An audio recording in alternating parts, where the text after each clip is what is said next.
Hello class third बच्चों, आज हम लोग पढ़ेंगे आपकी हिंदी की जो आराध्या बुक है उससे पाठ 15 सच्चा मित्र। तो आप अपनी हिंदी आराध्या बुक निकालिए और ओपन करिए पेज नंबर 78 पाठ 15 सच्चा मित्र। बच्चों इसके पहले आपने हाफ ईयरली में 14 चैप्टर तक पढ़ाई कर ली। अब बस आपके 2 चैप्टर और होंगे 15, 16, 17। तो आपका ये हिंदी का जो कोर्स है पूरा कंप्लीट हो जाएगा। तो इसके बाद आपको फिर से फर्स्ट चैप्टर से लेकर पूरा 17 चैप्टर जो है आपका हिंदी आराध्या बुक में पूरा आपको शुरू से पढ़ना होगा। तो अभी तो बहुत छुट्टियां हो गई थी, नवरात्र की, दशहरे की, तो आप लोगों ने खूब मस्ती की। अब चलिए पढ़ाई शुरू करिए। अब अपना ध्यान बिल्कुल पढ़ाई पे लगा लीजिए, है ना बच्चों। तो आप अपनी बुक निकालिए फ़ौरन और ओपन करिए पेज नंबर 78 और आज हम लोग पढ़ेंगे सच्चा मित्र। बच्चों आप लोग भी अपने फ्रेंड्स बनाते हैं ना, जब आप स्कूल में आते हैं वहाँ फ्रेंड्स बनाते हैं, घर के आसपास भी आपके फ्रेंड्स होते हैं।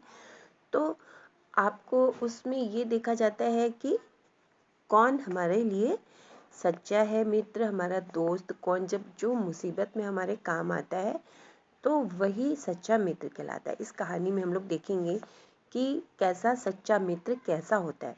और बच्चों इसके पहले भी आप लोग भगवान कृष्ण और सुदामा जो थे वो लोग भी मित्र थे ना। सुदामा कितने गरीब थे और श्री कृष्ण भगवान तो आप लोग जानते ही हैं कि वो राजा थे और उनके पास तो बहुत धन संपत्ति थी। लेकिन जब सुदामा वो लोग एक साथ जब गुरुकुल में पढ़ रहे थे तब तो सब बराबर थे, कोई गरीब अमीर नहीं था। तो वहाँ तो सब लोग एक साथ पढ़ाई करते थे। फिर उसके बाद जब सब पढ़ाई पूरी करके अपने अपने घर चले गए वापस, तो सुदामा तो बेचारे बहुत निर्धन थे, वो निर्धन ही रह गए। और फिर उनकी पत्नी ने उनसे कहा था ना कि जा कर के अपने मित्र से मदद लीजिए। तो वो तो बहुत सकुचा रहे थे, उन्हें मतलब शर्म आ रही थी अपने मित्र के पास जाने में, हेल्प लेने में। लेकिन जब वो वहाँ गए तो बिना कहे ही उन्होंने अपने मित्र से कुछ भी नहीं कहा कि कृष्ण भगवान से, देखिए कृष्ण भगवान ने उनकी कितनी अच्छे से उनका आवभगत किया और उनको ये बिल्कुल भी नहीं कि वो राजा हैं और वो जो मित्र है सुदामा वो कितने गरीब थे। फिर भी उनको अपने सिंहासन पे बैठाए, उनके पैर चरण धुले, उनको खूब अच्छे से उनका सादर मतलब सत्कार किया। तो बच्चों इसी तरह मित्र होना चाहिए, है ना। तो फिर उसके बाद उन्होंने सुदामा ने उनसे कुछ भी नहीं कहा कि मुझे क्या चाहिए, लेकिन उन्होंने उन सब कुछ समझ लिया और उनकी खूब मदद की। तो एक सच्चे मित्र का ये भी उदाहरण है। तो आज चलिए हम लोग इस पाठ में पढ़ते हैं और देखते हैं कौन सच्चा मित्र है और सच्चे मित्र में क्या क्या गुण होने चाहिए। तो आपने बुक ओपन कर ली, तो चलिए हम लोग पढ़ना शुरू करते हैं। समीर कक्षा 2 में पढ़ता था।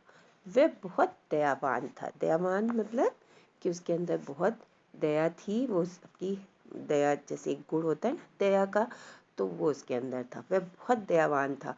कभी भी किसी को दुखी देखता तो उसे बहुत दुख होता। वह सदैव दूसरों की सहायता करना अपना कर्तव्य समझता था।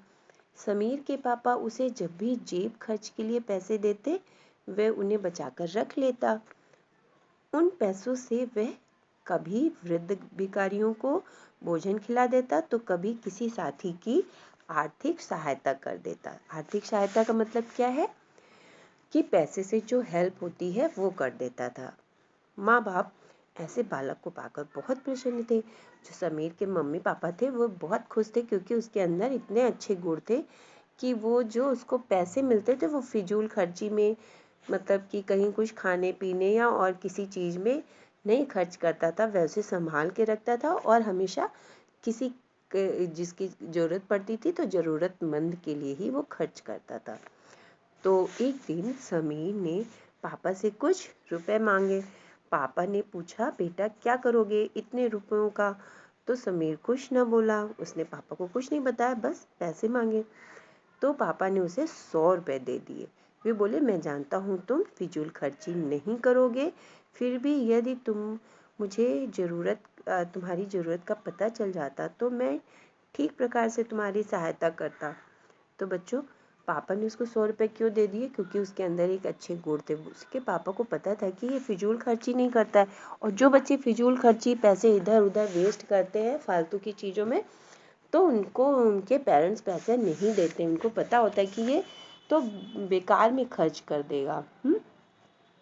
लेकिन समीर के पापा को पता था कि यह तो फिजूल खर्ची नहीं करता है, जरूर किसी की हेल्प के लिए मांग रहा होगा। लेकिन उसके पापा ने कहा कि अगर मुझे पता चल जाए कि तुम्हें क्या ज़रूरत है तो मैं तुम्हें और अच्छे से तुम्हारी हेल्प कर दूं। लेकिन समीर को भी पता था कि मुझे सिर्फ इतने ही रुपयों की ज़रूरत है, इसलिए उसने उतने ही रुपए मांगे। तो फिर आगे चलिए, पेज टर्न करिए। समीर ने मुस्कुराकर 100 रुपये लिए और चला गया।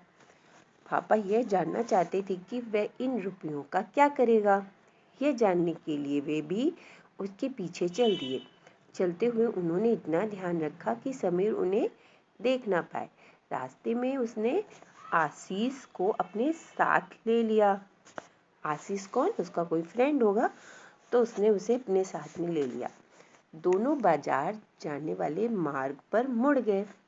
जो जो जो रास्ता बाजार मार्केट की तरफ जाता था, वो लोग वहाँ की तरफ मुड़ गए।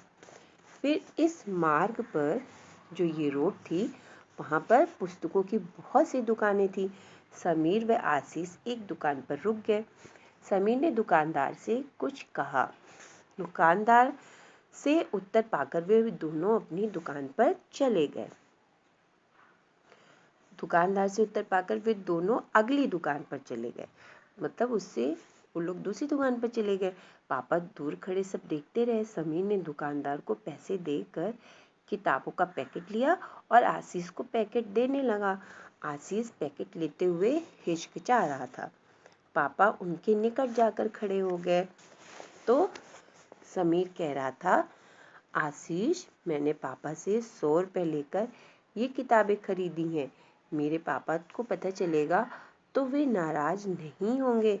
तुम घबराओ नहीं, कल से स्कूल जरूर आना। तो समीर ने अपने आशीष, जो उसका फ्रेंड था, उसकी हेल्प की थी उसको बुक दिलाकर। घर आकर समीर ने बचे हुए पैसे पिताजी को लौटा दिए। पिताजी मुस्कुराने लगे। समीर भी मुस्कुरा दिया और बोला, पापा, आशीष के पापा बहुत दिनों से बीमार चल रहे हैं। उनके इलाज में बहुत पैसे लग रहे हैं। आशीष पुस्तकों के अभाव मतलब उसके पास पुस्तक नहीं थी, कमी थी पुस्तक की, तो पुस्तकों के अभाव में स्कूल नहीं आ रहा था। मैंने आपसे पैसे लेकर उसे पुस्तकें दिलवा दी।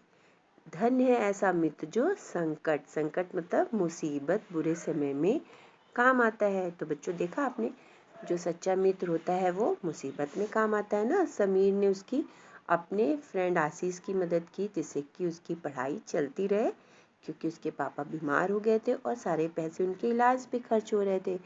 तो उसकी पढ़ाई भी चलती रहे। इसके साथ साथ जब वो इस लायक था, उसके पास पैसे थे, उसके पापा दे सकते थे, तो उसने उसकी हेल्प करके उसकी पढ़ाई जो बीच में रुक जाती वो नहीं रुकने दी, है ना। तो ऐसे ही बोलना चाहिए ना बच्चों। आपके जो कोई, अगर आप किसी की हेल्प कर सकते हैं, आपके अंदर इतनी कैपेबिलिटी है आपके अंदर, तो आप कर सकते हैं ना किसी की भी हेल्प। तो जब भी आपको कभी भी ऐसा लगे कि हाँ, मुझे इसकी अपने फ्रेंड की मदद करनी चाहिए, तो आप ज़रूर उसकी मदद करिए, जितनी भी आपके अंदर सामर्थ्य है। सामर्थ्य से बाहर जाकर नहीं, और जो आप हेल्प कर रहे हैं अपने घर पे बताइए। ठीक है।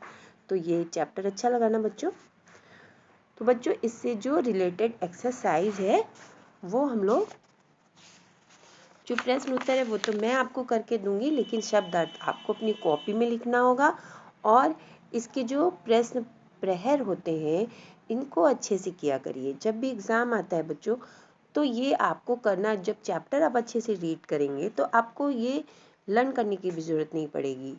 क्योंकि जब चैप्टर आप 2-3 बार अच्छे से पढ़ लेंगे, रीडिंग लगा लेंगे, तो आपको कोई प्रॉब्लम नहीं आएगी इसको सॉल्व करने में, है ना। तो लेकिन बच्चों एक बात और है, जो हिंदी में आप लोग मात्राओं का बहुत ध्यान दिया करिए, कौन सी किस पे मात्रा लगी है, क्योंकि अब तो आप थर्ड में पहुंच गए, है ना। तो मात्राएं तो आपको पता ही होनी चाहिए। तो अच्छी, एक तो राइटिंग आपकी अच्छी होनी चाहिए और साथ में मात्राएं सही होनी चाहिए। हिंदी में ये बहुत ज़रूरी होता है। अगर मात्रा गड़बड़ हुई तो वहाँ भी नंबर कट जाते हैं। तो चलिए, अब प्रश्न, ये जो प्रश्न पहर है ये आपको चैप्टर अच्छे से अगर पढ़ लिया है तो ये आप तो खुद कर लेंगे, है ना। तो ठीक है, इसे आप कर लीजिएगा और मैं आपको प्रश्न उत्तर करके बताऊंगी।